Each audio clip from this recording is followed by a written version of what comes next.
So shout out kay Sir Dominic. Order sa atin ng manual na Fiesta 2014. Mabango, makaaya-aya at talaga naman pagsisilbihan siyang matagal. So ang magde-demo sa atin ng unit, Sir Dom, ay si Aljon, isa sa pinaka balupit na driver ng GTA cars. Di ba, John? Di-demo natin yung unit nyo. Ito yung unit nyo, Sir Dom. Yan o, mabisa. So, madalang yung manual na Fiesta na nakukuha namin kasi walang challenge eh. Ang gagawin lang dito is purely suspension and engine. Trani, nothing more kasi manual naman siya.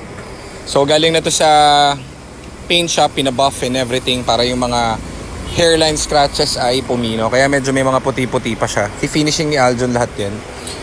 Tapos, ang problema namin, eto, yung unang may-ari kinabitan ng tohok. Kasi daw maporma. Ang problema, hindi namin matanggal. So, hanap tayo ng way para matanggal yan. Hindi po pwedeng ganyan. Medyo baduy kapag merong tohok. Kala mo ay lagi kang hahatakin. Ito yung likod niya. Ganda ng kulay niya, no? Parang ano siya, bluish na, parang medyo pagka dark na hindi mo maintindihan. Dito tayo sa loob. At pinapascan ko kay Aljon para interior detail, wala pa to So kailangan to pati loob. Kanina kinuha namin to dun sa paint shop din.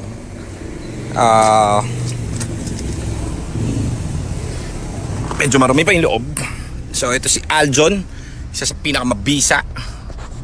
Ano scan mo, John? May code ba? Okay, tuturo ko isa-isa. Ayan ba yung code? Anong code niyan? Dami BCM U3003 battery voltage. Okay. Ganyan, malapit mo konti. Hindi ko makita. Hindi mabasa ng mga viewers. 9DTC 8 system fault. Ang dami naman ito.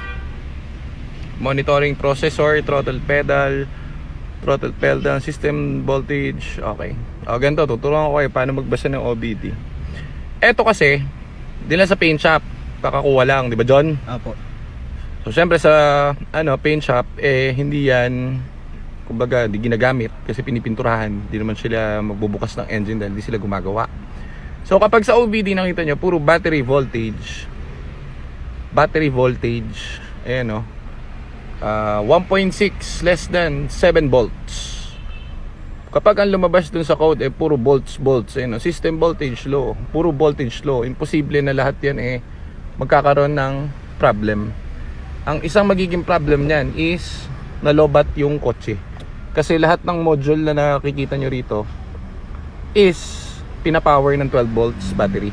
So kapag lobat yung battery nyo below 12 volts, hindi nyo kayang i-power yung mga module, mag-error talaga. So kinlear ko muna ito ngayon, naka-clear, no? Kasi nabuhay na yung battery nito So ang gagawin natin, sige, patay may makina dyan.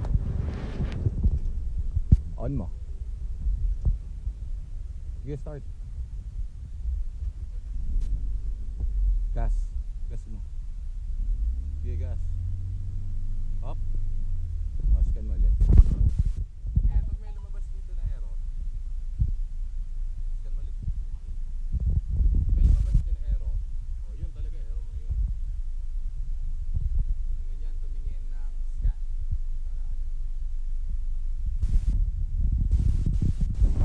Anong amoy? Amoy baby. Amoy baby. Amoy baby. John, parang hindi na kayo nagpapansinan ni Kuya Edwin ang iyong papa. May problema ba? Wala naman? Wala. Mahal mo ang papa mo? Siyempre. Mahal mo Sabi mo love you. Isa lang, sige na. Love you, mama chup chup. Yan, sinasabi ko sa'yo. Para pa pinapanood din kay Edwin tong mga vlog natin Para makikita niya. Mamayang gabi, baka yakapin ka ng tatay mo. Sabihan ka ng I love you too, anak. Manugang mo yun Edwin. Yan. Sabihan ba? Pag manugang babae, no? Lalaki, babae. Okay. Copy. Ayan guys, di iniscan niya na ngayon. Tignan nyo, naka-green lahat. So, yung code kanina is dahil naiwan siyang lobat. Kumbaga, Ganun tumingin ha, baka mamaya makita nyo yung mga ganun. Maghahanap kayo dun sa scan ng mga low voltage. Pag mga above dalawa yung nakalagay na low voltage, pwede dyan yung battery nyo bumaba. Okay, marahil hindi sira yung module na yon, low voltage lang talaga. Ayan, so zero error, pinabuksan na ulit yung makina, wala lumabas na kahit anong error. Kakukuha lang kasi natin din ito sa paint shop. So ABS, lahat BCM, PCM, lahat ay PC, all goods. O ngayon, patayin mo ngayon yung susi. Park light mo lang, titignan natin kung kumpleto ang ilaw at walang dugas. Hindi, yung on lang. Tinark light nga nung laga ni Aljon. Ayan o, diba? Kumpleto ang ilaw, may check engine, lahat meron. Start mo ulit.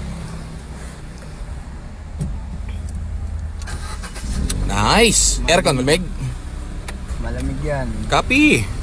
Ayos ba? Solid. Solid. Ikaw ba nag-drive nito pa, we? Opo. Ayos. Ano ako sa paint shop to? Ganda. Oo. May kalampag? Wala. Kalampag. As in, wala. Baka mapahiya ako niyan, ha? Fresh to. Smooth na smooth. Smooth na smooth, ha? Sigurado ka. Sige. Engine. Pwede ba natin buksan Johnski? Medyo madumi pa to, pero papadetail natin to. Madumi lang kasi ganyan. Pag binabapping yan, yung mga chemicals na gamit dun sa pambabapping nila. So, ganun talaga yun. Wala tayong magagawa. Kailangan natin ipalinis. Kailangan ko ito dyan malinis, ha? Okay? Coolant, di nagbawas? Okay. Level. Oh, so pag ganyan kasi guys, so Sir Dom, thank you ha. Good luck dito sa unit mo and pifinishing na natin to, all goods na. Nabiyahin na ni Aljon to, di ba Johnski? Ayos. Itataya mo ang iyong buhay? Yap. Oh, yan, yap. Oh, tama. Tatayaan niya raw ang kanyang buhay ni Aljon. Marahil, pwede mo siyang sakalin. So, eto sir, yung mga unit natin, bago natin i-release, tina 24/7 to na temperature.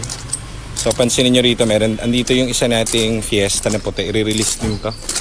Nakabukas lang ito, isang 4 na araw na yata nakabukas ito eh. Yan o. Nakabukas. So ang chine-check dyan yung temperature. So lahat yan dumadaan dun. Kailangan dyan, wala nagwa 100 dyan sa mga yan. Kailangan dyan below 100 yung mga unit natin. Okay. So yan ang kwento ng mga units natin. Sir Dom, thank you sa pag-purchase. Thank you very much.